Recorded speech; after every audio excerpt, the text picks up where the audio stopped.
Assalamualaikum warahmatullahi wabarakatuh. Hakikat manajemen sumber daya manusia Islami. Jadi manajemen dalam perspektif Islam memiliki hakikat yang berbeda dengan manajemen konvensional. Hakikat adalah merupakan inti dari manajemen sumber daya manusia Islami, yakni rasa cinta terhadap Allah Subhanahu wa Ta'ala dari aktivitas yang kita lakukan, baik di kehidupan sehari-hari, di organisasi, di dunia bisnis, di apapun. Semua aktivitas itu harus berorientasi kepada rasa cinta. SDM Islami berkewajiban untuk berusaha secara maksimal dan istiqomah, sedangkan hasil dan goalnya adalah milik Allah Subhanahu wa Ta'ala. Itulah perbedaannya manajemen konvensional dengan manajemen Islami. Hasil adalah wilayahnya Tuhan, niat dan ikhtiar adalah wilayah manusia. Hasil akhir ikhtiar manusia dapat dalam bentuk terciptanya kesuksesan atau terciptanya kegagalan. Kedua-duanya memiliki nilai yang sama, tergantung cara manusia menganalisisnya. Maka hidup yang paling mulia untuk mencapai kesuksesan adalah menghormati dan selalu patuh pada kehendak Allah Subhanahu wa Ta'ala, kemudian membuka diri dengan ilmu pengetahuan untuk berintrospeksi menyangkut rahasia di balik sukses dan gagal, di balik sehat dan sakit, di balik tidak tercapai dan tercapai. Dalam Islam tidak ada acuan-acuan yang dijadikan oleh kita untuk mengatakan bahwa ini adalah kesuksesan saya, ini dah ada hasil kerja keras saya. Yang ada apakah dalam diri kita ketika melakukan aktivitas menimbulkan rasa cinta kepada Allah Subhanahu wa Ta'ala. Oleh sebab itu sesungguhnya tidak ada acuan ataupun sandaran pokok bagi para pengusaha atau mungkin para penguasa atau mungkin pimpinan organisasi yang tidak bisa kemudian menganggap sebuah perbuatan itu tidak ada maknanya. Jadi setiap perbuatan pasti ada maknanya. Sesungguhnya tidak ada perbuatan itu dunia saja atau akhirat saja. Semuanya berimplikasi di dunia dan akhirat. Jadi sesungguhnya tidak ada pemisahan-pemisahan itu. Yang menjadi sandaran utama adalah kejujuran dari diri kita, kejujuran dari siapapun, bahwa kita sangat tergantung kepada Allah Subhanahu wa Ta'ala. Dalil yang kemudian mengajarkan kepada kita doa yang sering disampaikan ketika pernikahan. Tapi sesungguhnya ini adalah manajemen sumber daya manusia, hakikat manajemen sumber daya manusia. Contohnya adalah doa barakallahu laka wa baraka alaika wa jama'a bainakuma fil khair. Ini adalah doa yang selama ini hanya sering dibacakan ketika kita menikah atau ketika seseorang menikah. Namun makna sesungguhnya adalah sangat luas, yakni bahwa manusia memohon kepada Allah agar diberkahi dari apa yang diinginkan kemudian terkabul, kemudian memohon juga agar ada keberkahan dari keinginan yang tidak terkabul.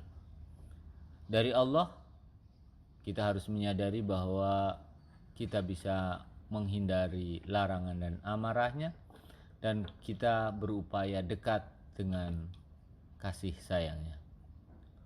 Mengkaji hakikat manajemen dalam perspektif Islam memiliki banyak cara pandang. tergantung dari sisi mana melihatnya dan pendekatan pemahaman terhadap sebuah dalil.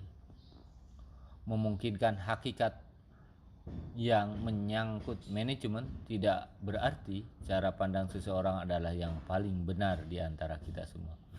Akan tetapi merupakan satu bentuk ikhtiar sebagai seorang hamba Allah dalam mencari kasih sayangnya. Manajemen akan berkualitas apabila terdapat gabungan antara fikir, jiwa, dan badan yang berimplikasi pada baiknya kesehatan hubungan manusia dengan Tuhan. Gabungan itu artinya bersifat dialektis, gabungan antara satu sama lain serta bersifat komprehensif atau saling mendukung satu sama lain dengan posisi manusia atau makhluk apapun dengan Tuhan. Itu prinsip dasarnya. Tuhan adalah yang membuat manusia, yang membuat pikirannya, jasadnya atau badannya, serta jiwanya atau rohaninya, memberikan ketetapan tentang satu sistem kehidupan yang hasilnya adalah tatanan kehidupan yang teratur. Oleh karena itu, hakikat dasar manajemen sumber daya manusia bermakna kesehatan jasad tidak berdiri sendiri atau bekerja sendiri. Dia berposisi saling bergantung dengan kesehatan fikir, jiwa, ruhani, serta dengan sehatnya hubungan manusia dengan Tuhannya. Tuhan bisa jadi memberi kegagalan kepada manusia, tetapi fungsinya adalah sebagai ujian atau pendidikan atau peringatan, atau mungkin hukuman agar lebih memaksimalkan ikhtiar, agar lebih meyakini keberadaan Tuhan. Akan tetapi Tuhan juga bisa tanpa maksud apapun ketika menurunkan kesuksesan atau kegagalan. Atau Tuhan memberi kegagalan atau kesuksesan kepada manusia tidak memiliki pretensi apapun atau bisa saja tanpa maksud tertentu. Begitu juga Tuhan memberi suksesan kepada manusia bisa merupakan ujian, pendidikan, peringatan, atau hukuman. Atau Tuhan memberikan kesuksesan tanpa tendensi apapun atas manusia. Jadi kesuksesan dan kegagalan menurut kita bisa jadi terbaik dengan sukses dan gagal menurut Tuhan. Terbalik, maaf. Menurut kita, jadi kesuksesan dalam kegagalan menurut kita bisa jadi terbalik dengan sukses dan gagal menurut Tuhan. Tergantung kita bisa menemukan rahasia di balik kesuksesan dan kegagalan. Media introspeksi untuk kita adalah sebuah pertanyaan besar, mengapa Tuhan memberikan kita kesuksesan dan mengapa Tuhan memberikan kegagalan. Bisa jadi gagalnya manusia bisa membuatnya rendah hati dan sadar ketergantungannya kepada Tuhan. Sementara suksesnya manusia bisa merupakan azab bagi manusia yang membuat sombong dan tergelincir hidupnya, serta kelak tiba pada peradilan Tuhan. Tidak seperti posisi Tuhan yang menghendaki ketika Tuhan menciptakan kita. Demikian juga konsep Tuhan tentang baik dan buruk dalam manajemen. Perencanaan yang baik akan berakhir dengan kebaikan pula. Baik dan buruknya perencanaan Tuhan tidak sama dengan pemahaman kita, manusia terutama. Banyak contoh yang kita alami bahwa perencanaan yang baik belum tentu berlanjut kepada kesuksesan, tapi bisa juga terjadi kegagalan tanpa perencanaan, kadang dapat menemukan kesuksesan. Di dalam konsep Tuhan, sukses dan gagal bisa berkait, bisa juga tidak berkait. Terserah Tuhan saja. Tuhan memberikan kesuksesan dan Tuhan pula yang mendatangkan kegagalan. Semuanya hanya berkait dengan kehendaknya sendiri Sang Khalik. Tidak harus selalu berhubungan buruk dengan gagal dan baik dengan sukses. Hidup yang selalu menjaga kesehatan, seperti hari ini kita terkena pandemi corona, tidak harus diartikan supaya awet hidup dan tidak cepat mati. Yang paling hakiki adalah baik karena kesetiaan kepada Tuhan yang Maha Pengasih. Manusia mencari dan menemukan amat sedikit dari ilmu kesuksesan yang Tuhan maha menguasai keseluruhannya. Manusia wajib berikhtiar, kita berikhtiar apapun, tetapi hakikatnya Allah yang mengambil keputusan-keputusan tentang sukses tidaknya seseorang. Manusia wajib menjalani hidup dengan ikhtiar, tetapi Tuhan berhak menentukan orang yang tidak berikhtiar juga sukses terlebih dahulu dibandingkan dengan orang yang ikhtiar maksimal dalam hidupnya. Itu kehendak Tuhan, dan kita sebaliknya tidak perlu membantah, mengabdi dan ikut saja kepada Tuhan. Untuk itu tidak ada salahnya dan tidak ada gunanya menyalahkan Tuhan dengan keputusannya yang dari sudut kepentingan kita seolah-olah semena-mena dan diktator. Oleh sebab itu, setiap kondisi sukses atau gagalnya di suatu titik atau di suatu area tertentu, penggalan atau petak dalam proses kehidupan, baru bisa dinilai kesehatan sukses atau tidaknya kelak pada momentum tertentu di alam yang rumusnya adalah komprehensif dunia akhirat sekaligus tanpa memilah-milahnya. Allah menyampaikan pesannya dalam Al-Quran, wa asa an takrahu syai'aw wa huwa khairul lakum wa asa an tuhibbu syai'aw wa huwa syarrul lakum wallahu ya'lamu wa antum la ta'lamun. Pesan ini memberikan informasi kepada kita bahwa boleh jadi kamu membenci sesuatu padahal ia amat baik padamu, dan boleh jadi kamu menyukai sesuatu padahal ia amat buruk bagimu. Allah mengetahui sedangkan kamu tidak mengetahui. Berdasarkan pesan itu, maka syarat kesuksesan hidup manusia ada dua yang sebaiknya kita pilih, meskipun kita bisa saja dibiarkan oleh Tuhan tetap sukses tanpa memilih keduanya. Pertama, memastikan secara permanen dan simultan pemokusan hati kita kepada Tuhan. Hati kita bertauhid, pikiran kita bertauhid, setiap helaan nafas kita adalah tauhid, setiap langkah tauhid, arah hidup kita bertauhid, pekerjaan kita bertauhid. Nah, ini kaya dan miskin kita tetap bertauhid. Yang kedua, selalu berpikir tentang hakikat.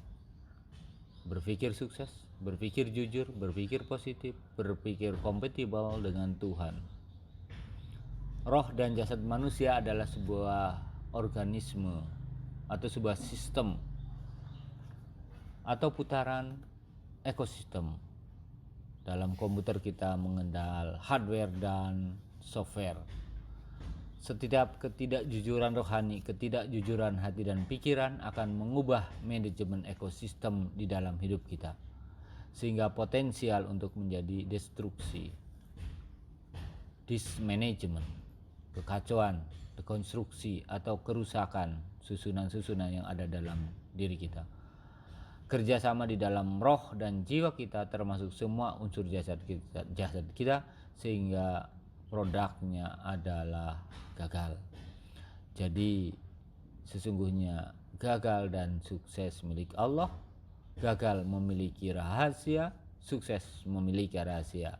Tugas kita mencari berkah di balik itu semua yang Allah sendiri yang maha tahu. Kita kewajibannya adalah pencarian. Jadi sekali lagi kita harus sadar bahwa kita adalah makhluk, kita adalah ciptaan Tuhan. Jadi kalau bicara tentang hakikat manajemen, kita harus sadar kembali bahwa kita adalah milik Allah. Kita ada yang mengatur. Kesuksesan dan kegagalan adalah rahasia Allah. Keberhasilan di sisi Allah adalah keberadaan manusia di dalam kepatuhannya kepada Allah Subhanahu wa taala. Maka pemahaman keberhasilan manusia tidak terbalik dari konsep. Maksud saya itu keberhasilan manusia bisa jadi terbalik dari konsep keberhasilan menurut Tuhan. Bisa jadi kita membenci sesuatu padahal itu amat disukai oleh Allah. Bisa kita menyukai sesuatu padahal itu amat dibenci oleh Allah. Al-Baqarah ayat 216. Manusia ketika meraih goal kesuksesan belum tentu di mata Allah itu baik. Begitu juga ketika gagal justru dinilai baik di sisi Allah. Karena Allah yang maha mengetahui di balik sukses dan gagalnya manusia. Doa tadi di atas, gagal, sukses, harapannya mohon kepada Allah memberikan keberkahan bagi kita semua. Jadi hakikat manajemen sumber daya manusia adalah rasa cinta kepada Allah. Terima kasih, semoga bermanfaat. Assalamualaikum warahmatullahi wabarakatuh.